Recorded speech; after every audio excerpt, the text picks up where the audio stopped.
am Crystal Scrutching, better known as C Scrutch, and we're back at the Success Women's Conference 2017 here at the IP Casino Resort Spa, and it is my privilege to be able to sit down and talk with Stephanie Barnes, which is known for her empowerment talk that she gave today. We've been hearing about it all day, about this table of influence, but she's also an attorney, also a leadership coach. Thank you for being here with me, Stephanie. Oh, thank you. It is my pleasure to be here.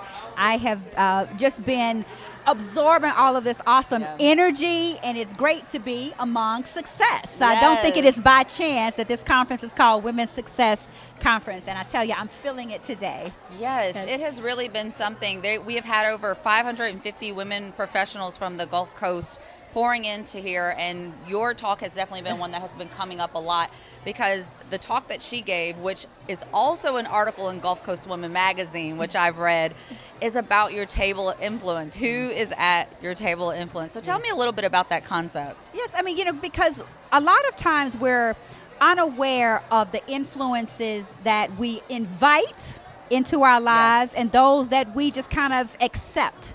And it's really important that we're deliberate about who we allow to impact the biggest asset, the most valuable asset that we have, and that's our mind. Yes. Because our mindset influences our actions, and the thoughts that we have right now create a future. And when we are not deliberate about who we allow to influence the thoughts we create, we will end up with a future that's not what we want. So you have to be deliberate about making sure that you have the right people in your circle of influence, and that you are the right person to those who are in your circle of influence. So how many people would you say would be in your direct circle of influence? Yeah, and it's not so much the number as much as it is the role that they play. And you have to have a counselor, somebody who is going to give you counsel. You need a iron sharpener, somebody who's going to refine you. You need a cheerleader, those people who are going to encourage you. You need a sunshine person that's always going to bring the joy. And then you need a North Star. Those are the people that you aspire to be where they are. And they inspire you to want to do more.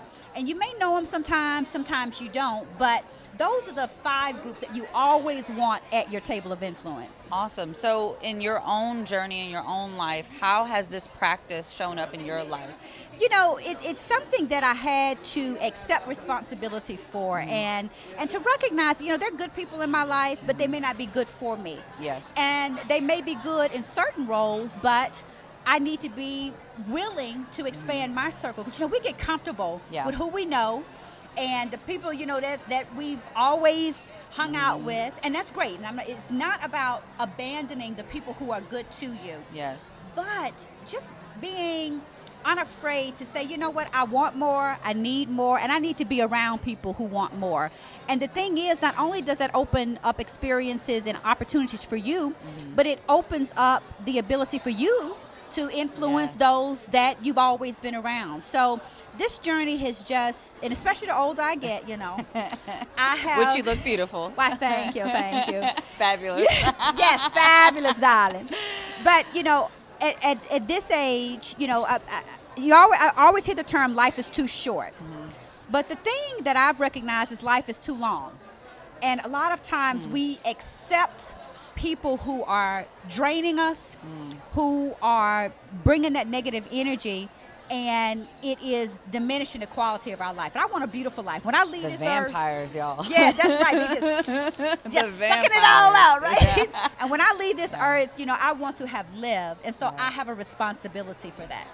Yes, which is why this conference is so important, because just as Stephanie is saying, you can feel the energy of this room of like-minded women who are wanting to grow in the success of their lives, whether that be their family life, their career, spiritually. Every aspect has really been rubbing off on just being around people like you and getting to hear the backstories. Yes. Very, very important that the journeys that you share. I really appreciated that in your talk as well. Yeah, because, we are oftentimes ashamed of our story when we need to embrace our story, because we learn from each other. Certainly if I get up and teach or lecture or, share information, people are going to get something from it.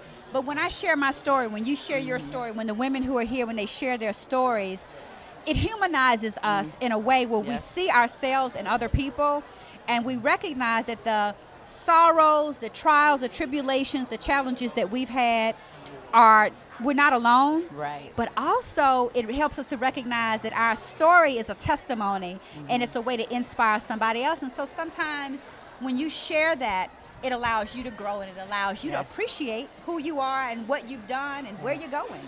Absolutely. Well, this year's theme is Women Standing Tall, which I love. And Dorothy Wilson, one of the founders, has definitely been hitting on that point. I would love to know, in your words, what does that look like to you, a woman standing tall?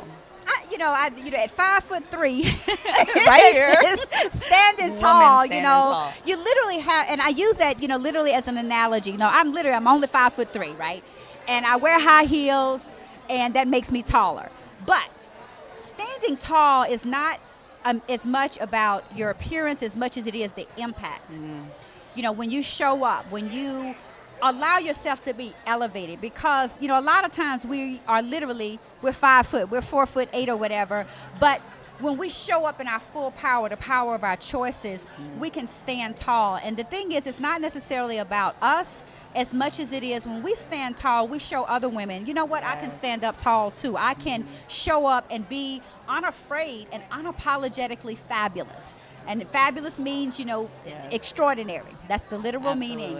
And so when we stand tall, not only do we do it for ourselves, but we never know what woman is looking at us who says, you know what, if she can stand tall, I can do it too. And so that's what it is about, showing up in your full power, being unapologetic about who you are, and inspiring other people and growing yourself. Well, you are definitely the epitome of that. Thank you so much for empowering us and dropping in to give us these nuggets. Be sure to stay with us. We're going to have more interviews coming, as well as plug into us on all social media at Success Women's Conference, as well as go to successconference.info.